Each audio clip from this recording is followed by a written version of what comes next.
So I am Dr. Ahmed Madian, Professor of Electronics and the ECE Program Director, Electronics and Computer Engineering Program Director in Faculty of Engineering and Applied Science.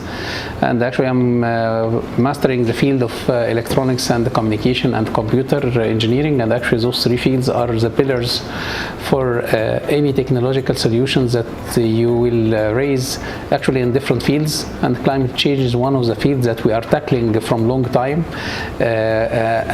Maybe you have interfaced with internet temperature estimation. You check the temperature today and how the wind will affect your plan for a trip or something like that, how the sun and the humidity, all those levels that we have reported in Google or different areas around the world is already designed to be mentioned through a sensor, a network sensor, a big network sensors that are existing around the world. And those network sensors is sending all the readings for the internet, the cloud, and those reading has been analyzed using a computer engineering, and it has been collected in a communication way, and all those will be reported through the computer to the internet, that you will be going inside and just to check how is the temperature today and how it will be the humidity and the wind.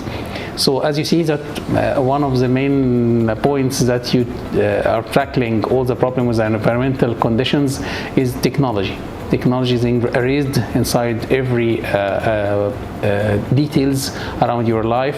If you have a smartwatch that are checking your health conditions, heartbeat, if you have a problem with the diabetes and every other problem that already existing, smartwatches all concerned about the electronics, data processing, computer engineering, and also communication to send the data to your mobile and to check the other part.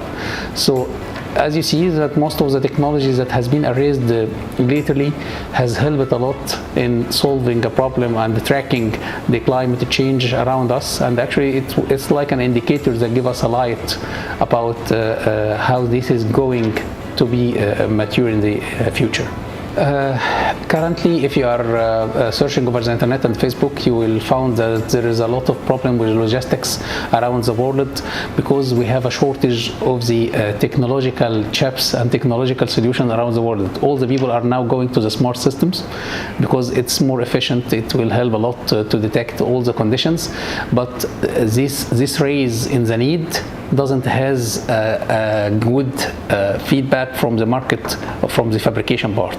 So a lot of people are opening a position, and actually a lot of countries, if you are searching over the internet, you'll find that a lot of countries are dedicating a very large fund just to build their own capacity and build their own capability in the electronic design and communication design and actually technology design, and also the computer engineering part for the embedded system.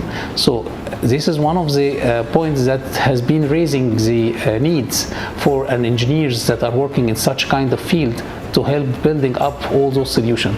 So having a problem with the climate change and raising the smart part, as we all faced the problem with the COVID-19, and how the smart solutions help us to get over the problem of sitting in the home and working from the home and actually studying from the home.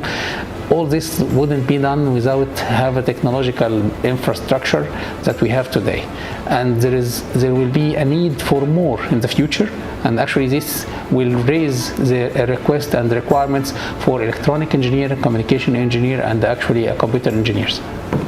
So I think for the skills, maybe the students need first to build a good background in the mathematics and physics, and this is usually our normal step and the first step in this field. Plus, you have to add a programming language with you, like Python or C or Java.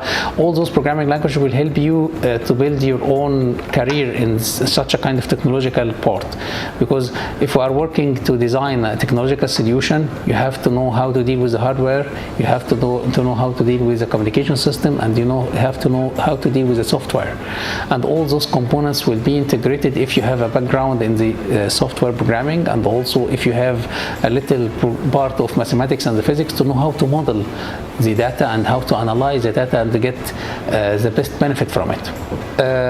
Also, I didn't introduce myself in the first for all the titles that I have. I am also the nanoelectronics integrated systems director. This is one of the research centers that existing inside Nanyang University, and it has a lot of research projects around.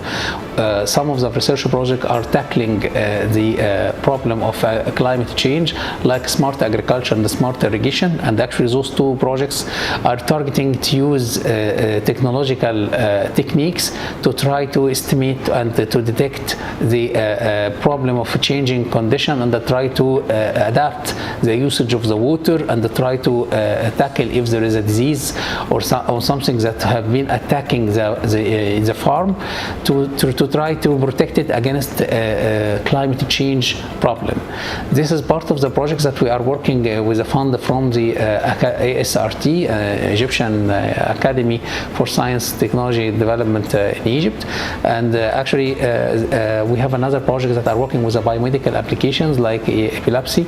It's a design that has been raised with a joint project with Newcastle in the UK. This project is already focusing on designing a chip that will be installed directly in the brain of the people that has a problem with epilepsy. Okay, and this chip is concerned to try to detect when there is a shock is coming through the electrical part inside the brain. If there is a shock coming, it will try to send an alarm for the person through the mobile system, and actually it also started to make like a protection part by sending a light to the brain so it could distribute the electrical signals. This may be a little bit more technological part, but it's one of the projects that are working that may serve and help in such technique and in such field. Actually, most of the projects are now tackling, if you are looking around you for the research projects, there is a lot of projects that are tackling the technology of the smart agriculture. This is one of the main points that you are tackling now. Part of our water management system, this is one of the points that actually raised because of the problem with the water around the world. There is a lot of people that are needing the water, and the water resources is becoming to be maybe not sufficient enough currently. So this is one of the main points that we are working as a projects. There's some projects like smart homes, smart health monitoring systems, and actually smart vehicles part. This is one of the areas that are already raising most of the technological companies around the world are tackling to have a car without a driver, and this raised a lot. I think it needs a lot of operation and work that could open a lot of projects for the students and young students to tackle around. Okay, also some part of robotics implementation, this like robotic arms, robotic landmine detection. All those projects could be a sample project for the students to raise up their skills and the capability in such a kind of field and be prepared to join I would say the revolution for the next generation, okay, during the climate change and also the change around the world.